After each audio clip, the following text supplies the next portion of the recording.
मेरे प्रिय आत्मन, जीवन तो सभी को मिलता है, लेकिन फिर भी जीवित बहुत थोड़े लोगों को कहा जा सकता है। अधिक लोग ऐसे ही जीते हैं कि जैसे वे जीते ही न हों। जीवन का न कोई अर्थ, ऐसे जीते हैं जैसे मजबूरी में एक व्यर्थ बोझ उठाना पड़ रहा हो। ऐसे जीने को जीना कहना शब्दों के साथ खिलवाड़ करना है। जीने की संभावना सबको मिलती है, लेकिन उस संभावना को वास्तविक रूप से बहुत थोड़े लोग जान पाते हैं। और जीवन के साथ हम जो करते हैं, अवसर तो जैसा मैं एक कहानी कहता हूँ। एक सम्राट था और उसके 3 बेटे थे। वह चिंतित था कि इन तीनों में से किसको साम्राज्य सौंपूं। कौन है इस योग्य जो साम्राज्य का मालिक बन सकेगा। तीनों एक जैसे थे, कैसे जानूं कि कौन योग्य है। उसने एक फकीर को पूछा। फकीर ने रास्ता बताया और सम्राट ने संध्या को तीनों लड़कों को बुलाया और कहा कि 1000 रुपये लो और बस कल तक 1000 में जो भी सामान ला सको लाकर महल को भर दो। बस केवल 1000 रुपये खर्च करने हैं और महल अधिक से अधिक भर जाए। ऐसा आयोजन करें। कल संध्या मैं आऊँगा और तुम्हारी परीक्षा इसी से हो जाएगी कि तुम में से साम्राज्य का मालिक कौन बनेगा। जो सफल होगा वही सम्राट बनेगा। इसलिए सोचकर समझकर इस कार्य को पूरा करो। वे सब बड़े सोच में पड़ गए कि इतने रुपये में क्या हो सकता है। महल बड़ा था, 1000 रुपये में क्या हो सकता है। शायद लाख रुपये होते तो कुछ सार्थक लायक हो भी सकता था। 1000 रुपये तो उसके सजाने में ही खर्च हो जाएंगे। पहले लड़के ने बहुत चिंता की और रात भर सो न सका। दूसरे दिन भी बड़ा बेचैन था और दिन ढलता जा रहा था, सांझ करीब बाती जाती थी। फिर क्या होगा। आखिर में वह इतना घबराया, इतना चिंतित और परेशान हो गया कि सोचा जाऊं मधुशाला और थोड़ी शराब पी लूं, तो शायद थोड़ी राहत मिले चिंता से और तब शायद कुछ कर सकूं। वह मधुशाला गया। उसने पहला प्याला तो स्वयं पिया और सोचा कि एक प्याली पीकर लौट आऊंगा। लेकिन एक प्याली पीकर कोई कभी उस द्वार से आज तक लौट न सका। पहली प्याली आदमी पीता है और फिर दूसरी प्याली जाम और फिर इसी तरह तीसरी प्याली, और फिर प्यालियों का जो सिलसिला चलता है उसका उसको पता भी नहीं चलता कि कितनी शराब पिई। उसने खूब शराब पी और बेहोश हो गया। बेहोश पड़ा देखकर उसे कुछ लोग उठाकर ले आए और महल की सीढ़ियों पर उसे छोड़ गए। जब सम्राट संध्या आया तो महल अंधकार से भरा था। द्वार पर ताले पड़े थे और राजकुमार बेहोश सीढ़ियों पर पड़ा था। सम्राट ने उसे जगाया और उसने कहा, कैसे पड़े हो यहाँ। उसने कहा, कैसे रोकें, कहाँ से रोकें, तुम कौन हो। उसके पिता ने कहा कि तुम पागल हो गए हो, मुझे भी स्मरण नहीं कर रहा कि मैं कौन हूँ। मैं तेरा पिता हूँ।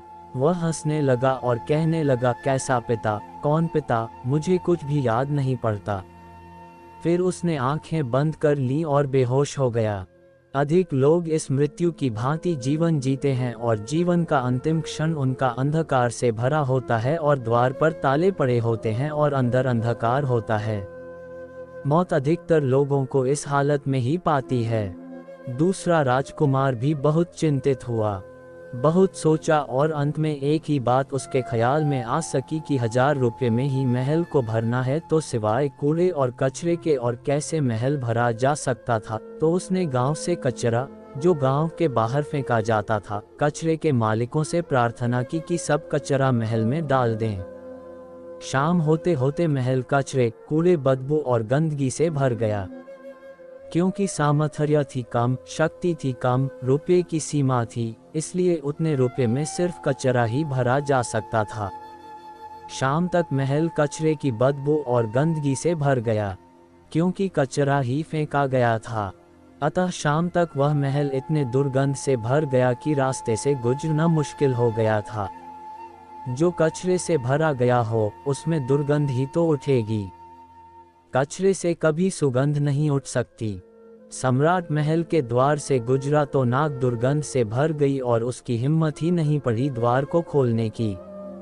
बेटा ने कहा कि हमने उतने रुपये में पूरा महल भर दिया है।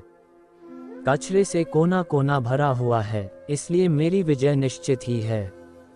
इतना कचरा, दुर्गंध, बदबू, राजकुमार ने कहा, महल भरने का था। सवाल ये कहाँ था किससे? महल भर दिया।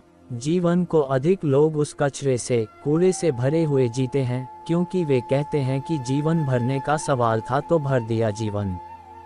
फिर उनका जीवन एक दिन यात्रा बनता है जिसको वे स्वयं जीते हैं और उनके आसपास जो हैं वे भी वैसे ही जीते हैं।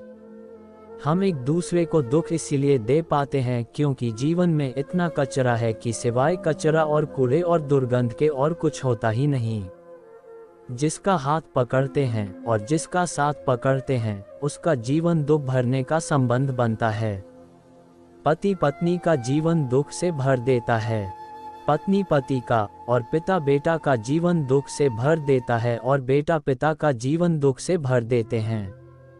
इसी तरह एक मित्र पड़ोसी, राष्ट्र, एक जाति दूसरे जाति का जीवन दुख से भर देते हैं और हम सब एक ही काम में संलग्न होते हैं कि एक दूसरे का जीवन को दुख से भर देते हैं। ये जो हमारे भीतर पड़ा हुआ है वह है कचरा और गंदगी। तो कैसे संभव है कि इस गंदगी से प्रेम की भावना पैदा हो सकती है कि सुगंध के फूल खिल सकें और गीत संगीत पैदा हो? और जो पैदा होता है वह वही हो सकता है जो मेरे भीतर है। लेकिन कोई स्वप्न में भी इसे नहीं देखता, सोचता और एक दूसरे की तरफ देखता है और सोचता है कि दूसरे लोग दुख पैदा कर रहे हैं। और हर एक यही सोचता है कि दुख पैदा कर रहा है। कौन दुख पैदा कर रहा है? प्रत्येक आदमी अपनी अनंत धारणा को जन्म देता है, क्योंकि जो जीवन है वस्तुतः वह वही हो सकता है जो उसके भीतर है। कुछ दूसरे लोग इस दूसरे राजकुमार की तरह से जीवन व्यर्थ करते रहते हैं। कोई धन से भर लेता है जीवन को और कोई यज्ञ से। और धन से भरना कचरे से भरना है, यश से भरना कचरे से भरना है। क्योंकि धन से जो भी अपने को भरेगा तो ख्याल किया जाए कि जितना ही धन इकट्ठा किया जाएगा उसके चारों तरफ उतना ही दुख की अंध धारणाएं उसके सामने छा जाएंगी। धन के आसपास कोई दुर्गुण उसको नहीं दिखाई देंगे। इसलिए मैं कहता हूँ कि धन कचरा है। अगर धन सचमुच धन होता तो उसके आसपास से सुगंध पैदा होती, लेकिन धन के आसपास से दुर्गंध फैलती है। एक आदमी बड़ा होने लगता है तो पड़ोस के लोग ईर्ष्या करने लगते हैं। एक आदमी धन के ऊपर बैठता है और अधिकतम आदमी की जिंदगी मृत्यु के ऊपर बैठनी शुरू हो जाती है। इसलिए धन कचरा ही होगा निश्चित, क्योंकि उससे कोई सुखी नहीं हो सकता।